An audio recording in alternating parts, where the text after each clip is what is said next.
안녕하세요, 일렉트로캠입니다.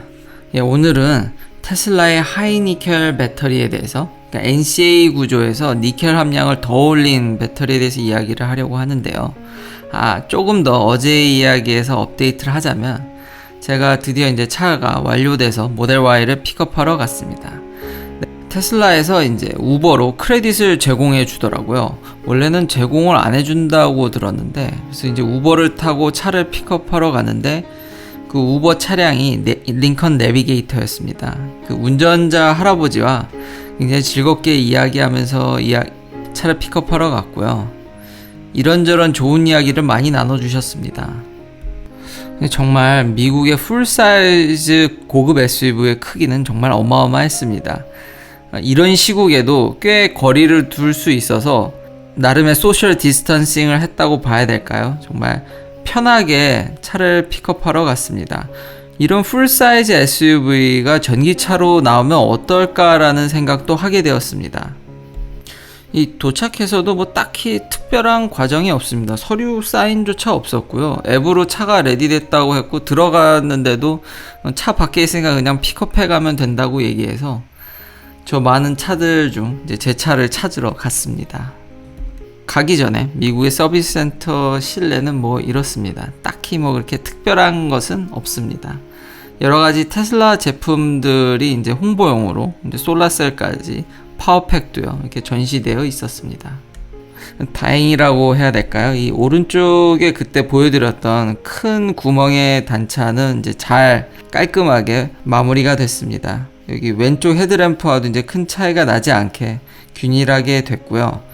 그러나 그때 이제 한번 봐달랐던 뒤에 트렁크 쪽 부분이라든지 이런 부분들은 살짝 줄은 것 같은데, 뭐 아무래도 이미 이야기하기 전에 이쪽 부분은 오케이라고 얘기를 했어서 그런지 별로 그렇게 손댄 것 같진 않더라고요. 근데 저는 개인적으로 그렇게 특별하게 눈에 띈다고 생각하진 않습니다. 전반적으로 매우 만족하고요. 그 앞부분이 좀 문제가 있었는데 깔끔하게 고쳐져서 다행이라고 생각을 합니다. 모든 수리 부분은 워런티로 다 커버가 돼서 무상으로 받았고요. 그리고 또 하나 추가로 제가 마지막에 이제 약간 브레이크가 모델 3 대비 좀 이렇게 소프트하다고 해야 될까요? 그런 부분들을 봐달라고 했는데 그런 부분까지 다 고쳐져서 만족할 만큼 나온 것 같습니다. 오늘의 본론은 이제 테슬라의 하이니켈 배터리입니다. 그러니까 사실 이제 파나소닉이 셀을 생산하니까요.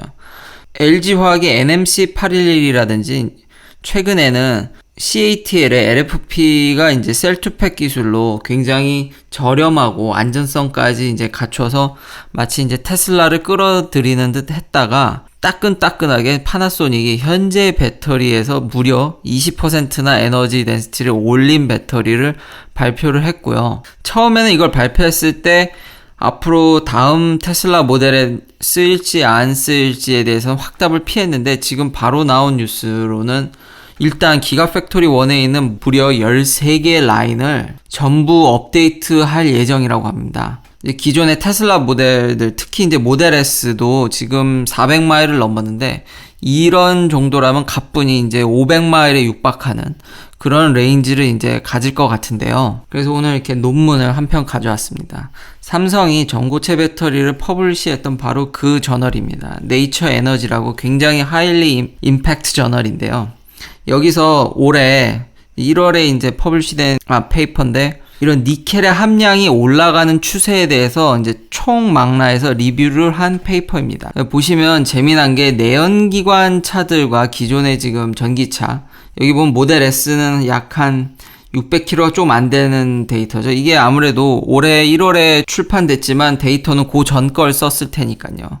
이 내연기관 차들은 대부분 가뿐히 500km, 600km를 넘습니다. 심지어 800km도 있죠.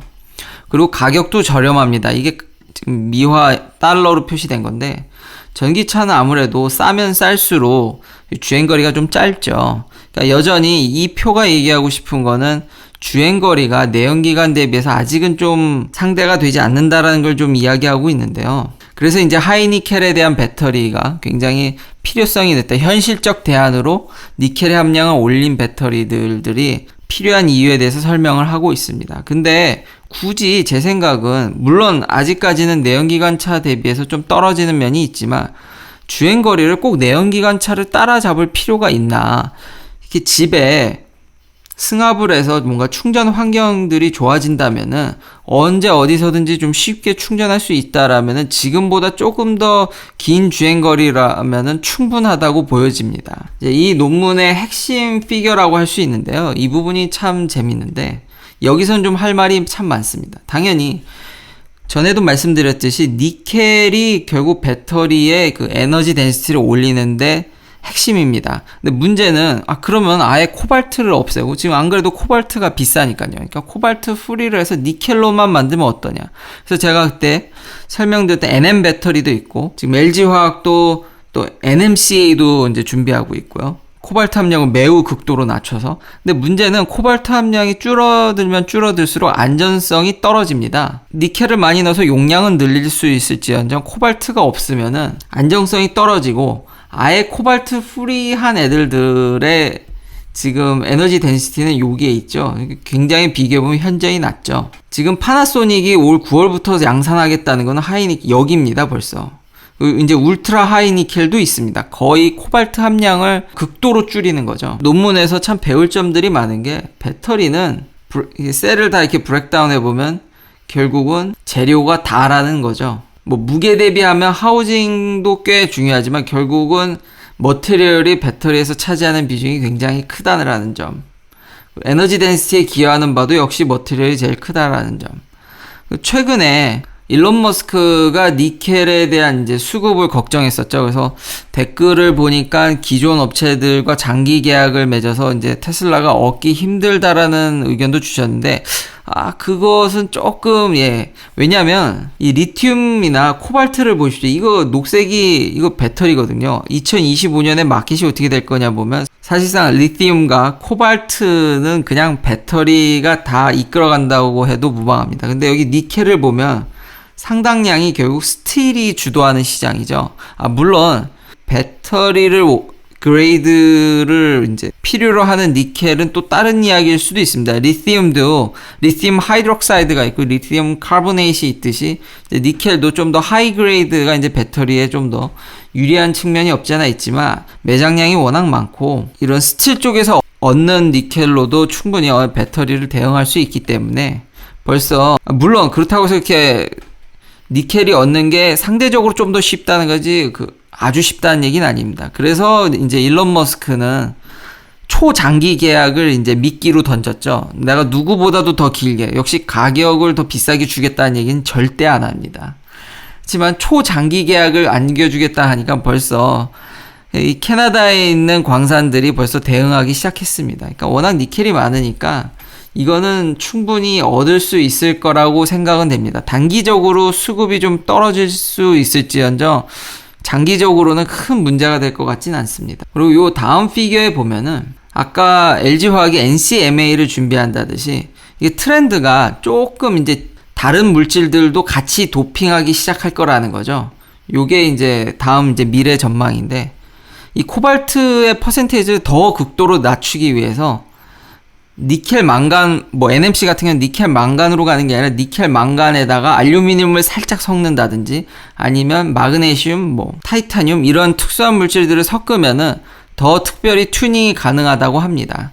그리고 여기 특성을 좀 더 자세히 분석을 해놨는데, 알루미늄이 아무래도 성능적인 면에서는 이 NMC보다 망간을 넣은 것보다는 좀 더 나아 보이긴 하는데 훨씬 더 만들기가 어렵다고 좀 이야기를 하고 있습니다. 망간의 장점은 역시 가격이 더 저렴한 거고요. 기존의 이 배터리 업체들은 아무래도 계속 이원화 전략을 가져가야 될 것 같습니다. 이게 LCO가 있죠. 리튬 코발트 옥사이드인데요. 이게 지금 우리가 쓰는 휴대폰에 쓰는 이제 배터리입니다. 이렇게 에너지 덴시티가 높은 전기차용 배터리가 휴대폰에도 쓸 법한데요. 근데 안전성 문제 때문에 코발트가 역시 코발트를 많이 가질수록, 그리고 LCO는 노란색이 에너지 덴시티가 무게 대비 에너지가 얼마 나오냐도 있지만 부피 대비 에너지가 얼마 나오냐도 있는데요. 보시면 딱히 지금 심지어 LCO를 보면 NCM111보다도 에너지 덴시티가 부피 대비로는 높죠. 더군다나 여기도 보면 하이 볼티지 LCO도 있는데 이것은 지금 NCM811이라고도 꿀리지가 않습니다. 그러니까 휴대폰은 계속 LCO를 쓸 것 같습니다. 그런 이야기들이 여기 이제 나오고 있고요. 다음 추세가 뭐냐면 역시 그래서 이게 테슬라가 참 이게 미래를 보고 이렇게 투자한 건지 모르겠는데 계속 말씀드리지만 셀은 파나소닉한테 공급받을지언정 패키징은 자기가 하거든요. 그리고 패키징 기술들을 그러니까 엄청 이제 개발시키려고 노력을 하고 있는데요. 이 울트라 하이 니켈로 가게 되면 에너지 덴시티가 더 올라가게 됩니다. 진짜 와. 킬로그램당 800W까지 볼 수 있는 주행거리가 지금 어마어마하게 뻥튀기 될 수 있는 생각보다 역시 이런 리소스나 많은 사람들의 관심과 노력이 들어가면 배터리 기술도 생각보다 제가 생각했던 것보다 훨씬 더 빨리 발전하고 있어서 이것도 정말 이제 점점 긍정적인 마인드가 생기고 있습니다. 근데 역시 제가 우려했던 것처럼 이게 뭐가 좋아지면 뭐가 안 좋아지는 게 아직까지는 배터리 기술이라고 말씀드렸지 않습니까? 그래서 이게 공기에 약합니다. 이제 언스테이블하죠. 그러니까 패키징을 정말 잘해야 되는. 그러니까 테슬라가 패키징에 이렇게 집중적으로 노력을 하는 이유가 앞으로 아마 셀의 에너지 덴시티는 올라가지만 점점 불안정성은 올라갈 텐데 그것을 패키징으로 막아가면서 가지 않을까라는 생각도 듭니다. 그러니까 테슬라는 양쪽을 지금 트라이 하고 있는 거죠. 이쪽으로는 에너지 덴시티를 올려가면서 계속 승부를 하고 있는 거고 그렇다고 LFP를 버린 것은 아닙니다. 이제 중국에서 얼마나 팔리냐가 중요하겠죠. 여기 서플라이 리스크 역시도 니켈에 대한 서플라이 리스크는 미디엄으로 여전히 평가되어 있습니다. 코발트는 좀 높고요. 정리하면 NCA도 이제 하이니켈 배터리 NMC처럼 알루미늄을 함량을 줄여가면서 니켈 함량을 올려서 에너지를 높일 수 있고 심지어는 울트라 하이 니켈도 갈 수 있다 했지만 이제 불안정하기 때문에 얼마나 패키징을 잘하냐가 중요한 거고 이 논문에서도 다시 한번 밝혀졌지만 역시 배터리는 레이버니 캐피털이니 다 중요한 게 아니고 머티리얼이 대부분이다. 정말 재료가 중요하기 때문에 결국 배터리 사업을 하게 되면은 일론 머스크처럼 결국 광산 사업에 다 뛰어들 수밖에 없고 단기적으로 니켈을 수급하기가 좀 어려울 수도 있으나 장기적으로 봤을 때는 큰 어려움은 없어 보입니다. 그리고 생각했던 것보다 지금 파나소닉이 발표했듯이 올해 벌써 20%나 에너지 덴시티가 올라간 배터리를 전 라인에 깐다고 발표를 한 걸 봐서는 생각보다 배터리 양산 체제가 빨리빨리 이게 도달해서 앞으로 더 먼 갈 수 있는 주행거리가 훨씬 긴 전기 자동차가 생각보다 빨리 나올 수도 있겠다라는 기대감을 갖게 합니다. 시청해 주셔서 감사합니다. 구독, 좋아요 부탁드립니다. 내일도 테슬라 관련 이야기들로 찾아뵙겠습니다.